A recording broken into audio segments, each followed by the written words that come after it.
പിതാവിൻ്റെയും പുത്രൻ്റെയും പരിശുദ്ധാത്മാവിൻ്റെയും നാമത്തിൽ ആമേൻ. എൻ്റെ പ്രിയപ്പെട്ടവരെ, ഇന്ന് ഒക്ടോബർ 20 തിങ്കളാഴ്ച.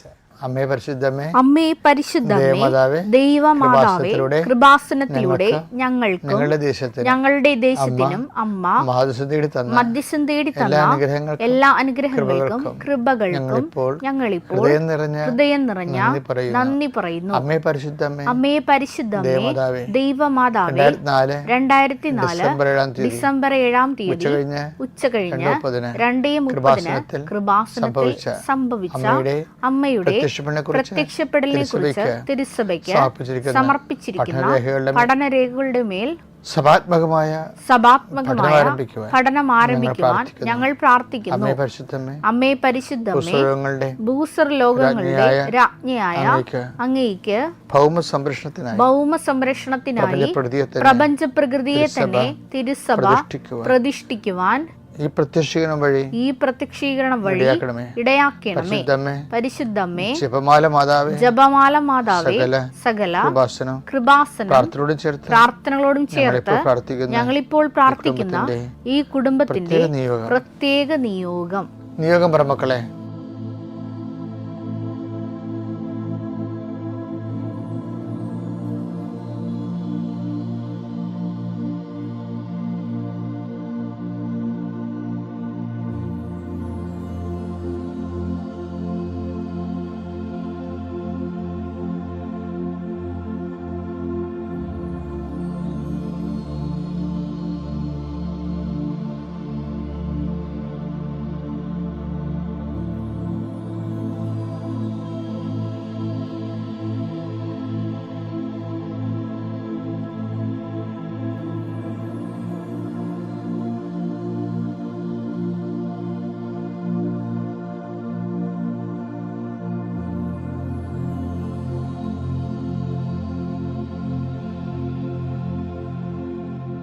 അമ്മയുടെ പ്രത്യക്ഷീകരണത്തിന്റെ ഈ അനുഗ്രഹവേളയിൽ ഞങ്ങൾക്ക് സാധിച്ചു തരുവാൻ കനിയണമേ. ആമേൻ. വിശ്വാസ പ്രമാണം. സർവശക്തനായ പിതാവും ആകാശത്തിന്റെയും ഭൂമിയുടെയും സൃഷ്ടാവുമായ ദൈവത്തിൽ ഞാൻ വിശ്വസിക്കുന്നു. അവിടുത്തെ ഏകപുത്രനും ഞങ്ങളുടെ കർത്താവുമായ ഈശോമിശിഹായിലും ഞാൻ വിശ്വസിക്കുന്നു. ഈ പുത്രൻ പരിശുദ്ധാത്മാവിനാൽ ഗർഭസ്ഥനായി കന്യകാമറിയത്തിൽ നിന്ന് പിറന്ന് പൊന്തിയോസ് പീലാത്തോസിന്റെ കാലത്ത് പീഡകൾ സഹിച്ച് കുരിശിൽ തറയ്ക്കപ്പെട്ട് മരിച്ച് അടക്കപ്പെട്ട് പാതാളങ്ങളിൽ ഇറങ്ങി മരിച്ചവരുടെ ഇടയിൽ നിന്ന് 3-ാം നാൾ ഉയർത്ത് സ്വർഗത്തിലേക്ക് എഴുന്നള്ളി സർവശക്തിയുള്ള പിതാവായ ദൈവത്തിന്റെ വലതുഭാഗത്തിരിക്കുന്നു. അവിടെ നിന്ന് ജീവിക്കുന്നവരെയും മരിച്ചവരെയും വിധിക്കുവാൻ വരുമെന്നും ഞാൻ വിശ്വസിക്കുന്നു. പരിശുദ്ധാത്മാവിലും ഞാൻ വിശ്വസിക്കുന്നു. വിശുദ്ധ കത്തോലിക്കാ സഭയിലും പുണ്യവാന്മാരുടെ ഐക്യത്തിലും പാപങ്ങളുടെ മോചനത്തിലും ശരീരത്തിന്റെ ഉയർപ്പിലും നിത്യമായ ജീവിതത്തിലും ഞാൻ വിശ്വസിക്കുന്നു. ആമേൻ. സുഖസ്ഥനായ ഞങ്ങളുടെ പിതാവേ, അങ്ങയുടെ നാമം പൂജിതമാകണമേ. അങ്ങയുടെ രാജ്യം വരണമേ. അങ്ങയുടെ തിരുമനസ് സ്വർഗത്തിലെ പോലെ ഭൂമിയിലും ആകണമേ. അന്നു വേണ്ടുന്ന ആഹാരം ഇന്ന് ഞങ്ങൾക്ക് തരണമേ. ഞങ്ങളോട് തെറ്റ് ചെയ്യുന്നവരോട് ഞങ്ങൾ ക്ഷമിക്കുന്നത് പോലെ ഞങ്ങളുടെ തെറ്റുകൾ ഞങ്ങളോടും ക്ഷമിക്കണമേ. ഞങ്ങളെ പ്രലോഭനത്തിൽ ഉൾപ്പെടുത്തരുതേ, തിന്മയിൽ ഞങ്ങൾ രക്ഷിക്കണമേ. ആമേൻ. നന്മ നിറഞ്ഞ മറിയമേ, സ്വസ്തി. കർത്താവ് അങ്ങയുടെ കൂടെ സ്ത്രീകളിൽ അങ്ങ് അനുഗ്രഹിക്കപ്പെട്ടവളാകുന്നു. അങ്ങയുടെ ഉദരത്തിൻ ഫലമായി ഈശോ അനുഗ്രഹിക്കപ്പെട്ടവനാകുന്നു. പരിശുദ്ധ മറിയമേ, തമ്പുരാന്റെ അമ്മേ, പാപികളായ ഞങ്ങൾക്ക് വേണ്ടി ഇപ്പോഴും ഞങ്ങളുടെ മരണസമയത്തും തമ്പുരാനോട് അപേക്ഷിക്കണമേ. ആമേൻ. എൻ്റെ മക്കളെ, ഞാൻ ഇന്നലെ നിങ്ങളോട് പറഞ്ഞിരുന്നു ഇന്ന് ഡോക്യുമെൻ്റ് കയ്യിലുണ്ടാകണമെന്ന്. ഞങ്ങൾ മാസത്തിലൊരിക്കൽ ഇന്ന് വെളുപ്പിൽ എഴുന്നേറ്റപ്പോൾ കർത്താവ് പറഞ്ഞാൽ നിൻ്റെ ഒരു പ്രാർത്ഥന ഡോക്യുമെൻ്റ് വെച്ചാണ് പ്രാർത്ഥിക്കേണ്ടതെന്ന്. കർത്താവ് നമുക്ക് നൽകിയ ഒരു വലിയൊരു അനുഗ്രഹമാണത്. എന്നെ അച്ഛൻ കാണാൻ വരുന്നവരും ഡോക്യുമെൻറ്റും കൊണ്ടല്ലേ വരണത്. എൻ്റെ മക്കൾ ഡോക്യുമെൻ്റ് എല്ലാം കയ്യിലെടുക്കുക. അവിടെ എല്ലാം വിശുദ്ധമായ രക്തം, കർത്താവിൻ്റെ ആത്മീയ രക്തം തളിക്കപ്പെടാൻ വേണ്ടി പ്രാർത്ഥിക്കുക. അതുമേലുള്ള തടസ്സങ്ങളില്ലേ, അത് കൈമാറുന്ന വ്യക്തിയിൽ തടസ്സങ്ങളുണ്ടാകാം, നമുക്ക് കൈമാറാൻ വേണ്ടിയുള്ള തടസ്സങ്ങളുണ്ടാകാം, സാമ്പത്തിക തടസ്സങ്ങളുണ്ടാകാം, ചിലപ്പോൾ നിയമപരമായ തടസ്സങ്ങളുണ്ടാകാം. Whatever may be the hindrance, അതിന്മേലെല്ലാം കർത്താവിൻ്റെ അധികാരം പ്രവർത്തിക്കാൻ പോകുന്ന അമ്മ കന്യാസിമാരെ നിനക്ക് വേണ്ടി മധ്യസ്ഥം വഹിക്കുന്ന സമയമാണ്. കർത്താവേ, അങ്ങനെ മക്കൾ ആദരവോടെ രേഖകളും പിടിച്ചുകൊണ്ട് മുട്ടയിൽ നിന്നുകൊണ്ട് പ്രാർത്ഥിക്കുകയാണ്. ഈശോ കർത്താവേ, not by merit but by grace, നിൻ്റെ കഴിവ് കൊണ്ടല്ല എൻ്റെ കൃപ കൊണ്ടാണെന്ന് അരുളി ചെയ്ത കർത്താവിൻ്റെ അതേ വചനങ്ങളിൽ ആശ്രയിച്ചുകൊണ്ട് അങ്ങയുടെ മക്കളുടെ ശിരസ്സിലും ആ രേഖകളിൽ ഞാൻ കൈവച്ച് പ്രാർത്ഥിക്കുന്നു. കർത്താവെ, അടിപ്പഴ പോലെ വൈദാഘാതം പോലെ ദൈവികമായ ശക്തി ഈ വ്യക്തികളിലേക്ക് ഇറങ്ങട്ടെ എന്ന് പ്രാർത്ഥിക്കുന്നു. ഈശോ അവരിന്ന് കടന്നു പോകുന്ന വ്യക്തികളുടെ കൂടെ, എമ്മാവസിലേക്ക് പോയ ശിഷ്യന്മാരുടെ കൂടെ നിങ്ങൾ നടന്നു പോയതുപോലെ കർത്താവ് ഈ മക്കളുടെ കൂടെ നടന്നു പോകാൻ ഞാൻ ഈ കുഞ്ഞുങ്ങളെ, ഈ മക്കളെ നിന്നെ ഏൽപ്പിക്കുന്നു. കർത്താവെ, സമാധാനമില്ലാത്ത കുടുംബങ്ങളെ കേൾക്കുമ്പോൾ തന്നെ സഹിക്കാൻ പറ്റുന്നില്ല ഈശോയെ. വിശ്വാസമില്ലാത്ത മക്കൾ, പ്രാർത്ഥിക്കാത്ത മക്കൾ, പ്രാർത്ഥന കുറഞ്ഞിട്ടുള്ള ഇടങ്ങൾ എല്ലാം പരിശുദ്ധ ദേവമാതാവിനെ ഏൽപ്പിക്കുന്നു. ഈശോ അവരെ അങ്ങ് സന്ദർശിക്കണേ, അടയാളം നൽകണേ കർത്താവേ. Lord Jesus Christ, pour out His Spirit, touch with a fire finger, suck with the precious blood, authority of the Catholic Church, power of Jesus Christ, merit to some holy priesthood. I bless and hallow your documents and you yourself. Thank you. Thank you, Jesus. എൻ്റെ പ്രിയപ്പെട്ടവരെ, കഴിഞ്ഞ ദിവസങ്ങളിൽ ഫ്രാൻസിലെ ധ്യാനത്തെക്കുറിച്ച് ഞാൻ പറഞ്ഞിരുന്നു. ഫ്രാൻസിൽ നിന്ന് പിന്നീട് ധ്യാനയാത്ര നടത്തിയത് റോമിലേക്കാണ്. റോമയിലെ നമ്മുടെ വത്തിക്കാൻ സെൻറ്റ് പീറ്റേഴ്സ് ദേവാലയത്തിൻ്റെ 1 കിലോമീറ്റർ ഇപ്പുറത്ത് ഒരു വാക്കബിൾ ഡിസ്റ്റൻസാണ്, 1.6 കിലോമീറ്റേഴ്സ്. അവിടെ സാൻ ജിയോവാനി ബാപ്റ്റിസ്റ്റ എന്നും പറഞ്ഞൊരു വലിയ ബസിലിക്കയുണ്ട്. അവിടെയാണ് ഈ ഉടമ്പടി ധ്യാനം നടത്തിയത്. ഫ്രാൻസിനേക്കാൾ എന്നെ ഞെട്ടിച്ചത് റോമാണെന്ന് തോന്നുന്നത്. എന്നുവെച്ചാൽ ഫ്രാൻസിൽ നമ്മൾ അവിടെ താമസിച്ച് ധ്യാനിക്കുകയല്ലേ 6 ദിവസം, അപ്പോൾ അതിന് ആൾ കുറവായിരുന്നു. റോമിൽ 1 ഡേ റിട്രീറ്റ് ആയിരുന്നു. അപ്പോൾ അവിടെ എന്ന് വെച്ചാൽ 1000-ലധികം ആൾക്കാരാണ് എല്ലാ സ്ഥലങ്ങളിൽ നിന്ന് വന്ന് ആ ബാപ്റ്റിസ്റ്റ് ദേവാലയം നിറഞ്ഞ് കവിഞ്ഞ്. ഞാനെല്ലാവരെയും കണ്ട്, ശരിക്കും ഈ 1000 പേരെയും കണ്ടിട്ടാണ് പോകുന്നത്, കണ്ട് പ്രാർത്ഥിച്ചിട്ടാണ് പോകുന്നത്. ഉടമ്പടി ധ്യാനം നടത്തി. അതെല്ലാം മാതാവ് കറക്റ്റ്, ഈ മാതാവ് കൃപാസനം അമ്മ ടൈമിൻ്റെ ആളല്ല, സമയത്തിൻ്റെ കൃത്യം 5:30 ധ്യാനം നിർത്തി ഞങ്ങൾ പുറത്തിറങ്ങി എല്ലാവരെയും കണ്ട്. അപ്പോൾ എന്താ ഞാൻ ഇത് പറയാൻ കാരണം എന്ന് വെച്ച് കഴിഞ്ഞാൽ, ധ്യാനം അവിടെ സംഘടിപ്പിക്കുന്ന എന്നെ സഹായിച്ചത് അവിടുത്തെ കൃപാസനം ഗ്രൂപ്പുകളാണ്. റോമിൽ 2 സൂപ്പർ കൃപാസനം ഗ്രൂപ്പുകളുണ്ട്, 10-100 അംഗങ്ങളുള്ള. അവരെല്ലാ ദിവസവും രാത്രി മധ്യസ്ഥ പ്രാർത്ഥന നടത്തും. നമ്മുടെ കൃപാസനത്തിൻ്റെ നേരത്തെ ഉണ്ടായിരുന്ന അസിസ്റ്റൻ്റ് അച്ഛൻ ക്ലിൻ്റൺ അച്ഛൻ അവിടെ ഉണ്ട്. അച്ഛനെ ഗ്രൂപ്പുമായിട്ട് കണക്ട് ചെയ്തിട്ടുണ്ട്. പിന്നെ പോൾ സണ്ണി അച്ഛനുണ്ട്. പോൾ സണ്ണനാണ് ഇതിൻ്റെ ഓർഗനൈസറായിരുന്നത്. അവരെല്ലാം ഞാൻ ഇപ്പോൾ നന്ദിയോടെ ഓർക്കുകയാണ്. ഈ പള്ളിയുടെ വികാരി പോൾ സണ്ണി അച്ഛനാണ്. ചെറിയച്ഛനുണ്ട്. പിന്നെ നമ്മുടെ ഇടവകയിൽ എൻ്റെ ഏറ്റവും അടുത്ത ആത്മബന്ധത്തിലുള്ള സോണി പനക്കരച്ചൻ. ഇപ്പോൾ ഇവർ എല്ലാവരും ഈ ധ്യാനത്തിൽ എന്നെ സഹായിക്കാൻ വേണ്ടി അവിടെ വന്നിട്ടുണ്ടായിരുന്നു. ഫ്രാൻസ് തൊട്ട് റോം വരെ പ്രാർത്ഥിച്ച് പോകുമ്പോൾ നമുക്ക് കർത്താവ് നമ്മൾ സംസാരിക്കുന്ന ചില കാര്യങ്ങളിൽ ഒന്നും ഇതായിരുന്നു. സ്പിരിച്വാലിറ്റിയിൽ, ആധ്യാത്മികയിൽ ദൈവമായിട്ടുള്ള ബന്ധത്തെ വളരണമെങ്കിൽ നമുക്ക് ജെനുവിനിറ്റിയാണ് ഫസ്റ്റ്. ജെനുവിനിറ്റിക്ക് പല മലയാളമുണ്ട്. കലർപ്പില്ലാത്ത, നമ്മൾ കഴിഞ്ഞ ദിവസങ്ങളിൽ കണ്ടില്ലേ, എന്താണ് ഇതാ ഒരു കലർപ്പില്ലാത്ത ഇസ്രയേലിയൻ. അത് തന്നെ സാധനം. നഥാനിയേൽ തൻ്റെ അടുത്തേക്ക് വന്നത് കണ്ടിട്ട് ഈശോ പറഞ്ഞു, this is a genuine Israels, in him there is no hypocrisy. ശരിക്കും പറഞ്ഞാൽ ഈ നമ്മൾ ബൈബിൾ മുഴുവൻ നോക്കിക്കഴിഞ്ഞാൽ, ഞാൻ എന്തുകൊണ്ടാണ് ഇതിൻ്റെ ആത്മീയ വളർച്ചയുടെ മർമ്മമാണ് ജെനുവിനിറ്റി എന്ന് പറയുന്നത്. ബൈബിൾ മുഴുവൻ നോക്കിയാൽ ഈശോ ആദ്യം പറഞ്ഞത് എന്താണ്? ഫസ്റ്റ്. ഇപ്പം ഉടമ്പടി എന്ന് പറയണത് എന്താ ശരിക്കും പറഞ്ഞാൽ? കൃപാസനം നടക്കുന്ന മരിയൻ ഉടമ്പടി എന്താണ്? അവൻ പറയണത് പോലെ ചെയ്യുക. അപ്പം അവൻ പറഞ്ഞത് എന്താണ്? ആദ്യം പറഞ്ഞത് എന്താ?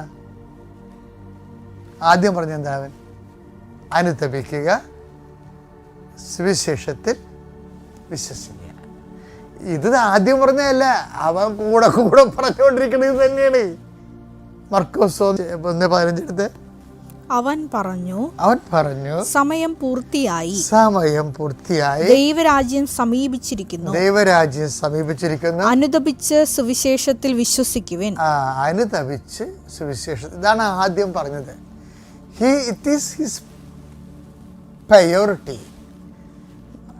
നമ്മുടെ ആധ്യാത്മിക ജീവിതത്തിന് പ്രയോറിറ്റി എന്താണ്? അനുതാപമാണ്. ഉടമ്പടിയുടെയും പ്രയോറിറ്റി എന്താ? അനുതാപമാണ്. എന്ന് വെച്ച് കഴിഞ്ഞാൽ ഈ അനുതാപത്തിൻ്റെ മേഖലകളെ പിന്നെ അനാവരണം ചെയ്യണതായിരുന്നു ഈശോയുടെ സുവിശേഷം. ഈശോയുടെ സുവിശേഷ യാത്രയുടെ സംഭവം എന്താണ്? അവൻ ആദ്യം പറഞ്ഞ് അനുതപിക്കുക, സുവിശേഷത്തെ വിശ്വസിക്കുക എന്ന് പറഞ്ഞ മർക്കോസിൻ്റെ 1:15 പ്രായോഗിക ആപ്ലിക്കേഷൻ ലെവലാണ് പിന്നീട് അനുതപിക്കുക, എന്തെല്ലാം കാര്യത്തിൽ അനുതപിക്കണം എന്ന് പറഞ്ഞതിന് ശേഷമാണ് അനുതപിക്കേണ്ട ഒരു മേഖലയിലേക്കാണ് പിന്നീട് അവൻ വരണത്. എന്താണ്? മൂന്നാമത്തെ വ്യക്തിയായിട്ട്, ആദ്യത്തെ വ്യക്തിയായിട്ട് കാണുന്നത് ജോൺ ദി ബാപ്റ്റിസ്റ്റ് അല്ലേ? യോഹന്നാൻ്റെ സുവിശേഷം പരിശോധിക്കുമ്പോൾ ആദ്യത്തെ വ്യക്തി ആരാണ്? ഈശോ യോഹന്നാൻ പരിചയപ്പെടുത്തുന്ന വ്യക്തി ജോൺ ദി ബാപ്റ്റിസ്റ്റ്. രണ്ടാമത്തെ ലേഖനത്തിൽ യോഹന്നാൻ ശ്ലീഹ വെളിപ്പെടുത്തുന്ന രണ്ടാമത്തെ പേഴ്സൺ ബ്ലെസ്ഡ് വെർജിൻ മേരി, മദറാണ്, അമ്മയാണ്. മൂന്നാമത് പരിചയപ്പെടുന്ന വ്യക്തിയാണ് നാഥാനിയേലിലേക്ക് വരുമ്പോൾ തൊട്ട് അനുതാപത്തിൻ്റെ ക്ലാസ്സുകൾ ഈശോ ആരംഭിക്കാൻ തുടങ്ങും. എന്താണ്? നാഥാനിയേൽ, ഇതാ here comes A genuine Israel's. ഇതാ ഒരു യഥാർത്ഥ ഇസ്രയേലിയൻ.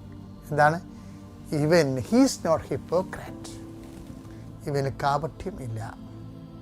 അപ്പം ആധ്യാത്മിക മർമ്മം എന്ന് പറയണത് നമ്മൾ എന്തുമാത്രം നമ്മളുടെ കാപട്യങ്ങളെ, ഏറ്റവും വലിയ പ്രശ്നമെന്ന് പറയണത് നമ്മളുടെ കാപട്യങ്ങൾ, അതായത് ദൈവ തിരുസന്നിധി. ഞാൻ എന്നോട് ചോദിച്ച ക്ലിൻറ്റനോട് പറഞ്ഞേ, എന്നുവെച്ചാൽ ഇതിൻ്റെ വരുന്നൊരു വിഷയം, നമ്മൾ ഗ്രേസ് ബിൽട്ട് അപ്പോൺ നേച്ചർ, അത് ഞങ്ങളുടെ ദൈവശാസ്ത്രത്തിൽ പഠിക്കുന്നതാണ്. കൃപ ഒരു മനുഷ്യൻ്റെ നേച്ചറിലാണ് വർക്കൗട്ട് ചെയ്ത് വളർന്നു വരണത്. ഈ നേച്ചറിനെ നമ്മൾ കൃപ സ്വീകരിക്കാൻ വേണ്ടി പരുവപ്പെടുത്തുന്നതിന് വേണ്ടി കർത്താവ് പ്രോബ്ലംസ് നമുക്ക് തന്നുകൊണ്ടേ ഇരിക്കും. God himself may create problem to engrace us. അത് നമ്മൾ ഞാൻ ഒത്തിരി പേര് കാണുന്നത്, എന്നിലും കണ്ടിട്ടുള്ള ഒരു സത്യമാണത്.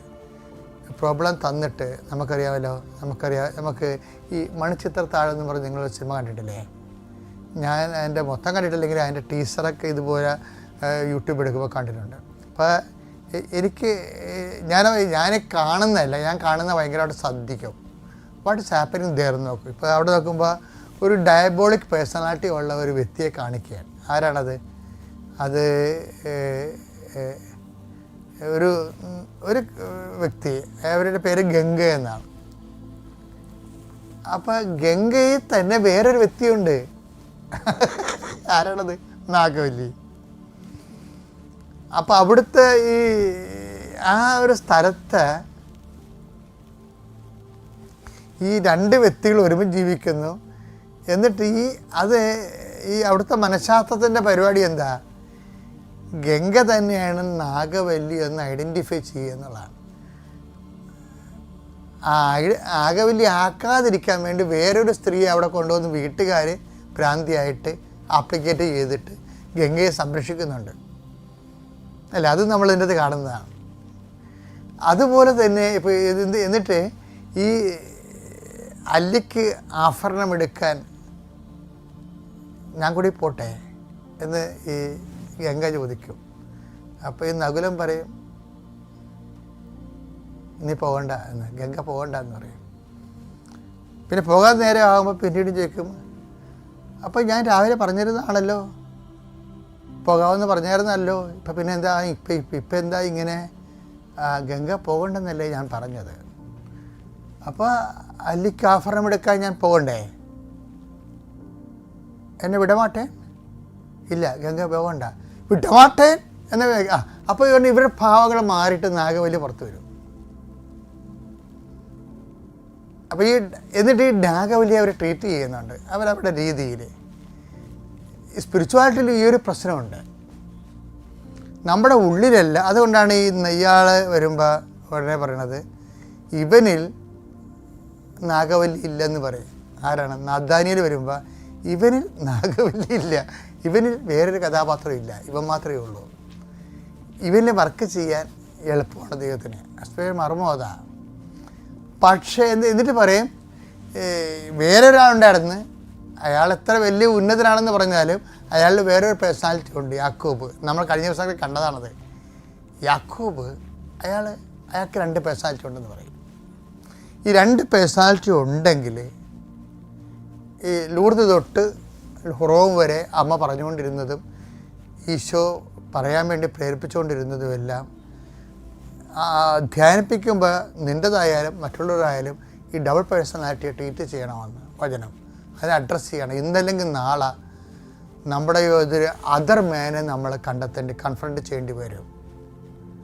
അപ്പോസ്തലന്മാരിലും ഉണ്ട് ഇതുപോലെയുള്ള ഒരു പ്രശ്നങ്ങൾ, അപ്പോസ്തലന്മാരിലും ഉണ്ട്. അപ്പോൾ ഇത് ട്രീറ്റ് ചെയ്യണത് അനുതപിക്കുക, സുവിശേഷത്തിൽ വിശ്വസിക്കുക എന്ന് പറയുമ്പോൾ ഇതൊരു ലോങ് ടൈം പ്രോസസ്സാണ്. അല്ലാതെ എവിടെയെങ്കിലും പോയി കുറച്ച് ധ്യാനങ്ങൾ കൂടിയിട്ട് അത് തെറ്റാണ് ഇത് ശരിയാണെന്നൊക്കെ പറഞ്ഞിട്ട് ഒരു അനുതാപം ഉണ്ടാക്കി തൽക്കാലം കുമ്പസാരിച്ചിട്ട് ഒരു അഭിഷേകം മേടിച്ചിട്ട് അവിടുന്ന് പിരിയുക, അങ്ങനെയുള്ള ഒരു മിനിമം പ്രോഗ്രാം ഒന്നും ആധ്യാത്മികയിലില്ല. You can do it, we cannot but do it. അങ്ങനെ തന്നെ നമ്മൾ പ്രൊസീഡ് ചെയ്യേണ്ടത്. പക്ഷേ അതിൽ തന്നെ പൂർണ്ണമല്ലെന്ന് എപ്പോഴും ഓർക്കണം. കാര്യം എന്താണ്? ആത്മീയ അന്വേഷണം വീണ്ടും തുടരണം.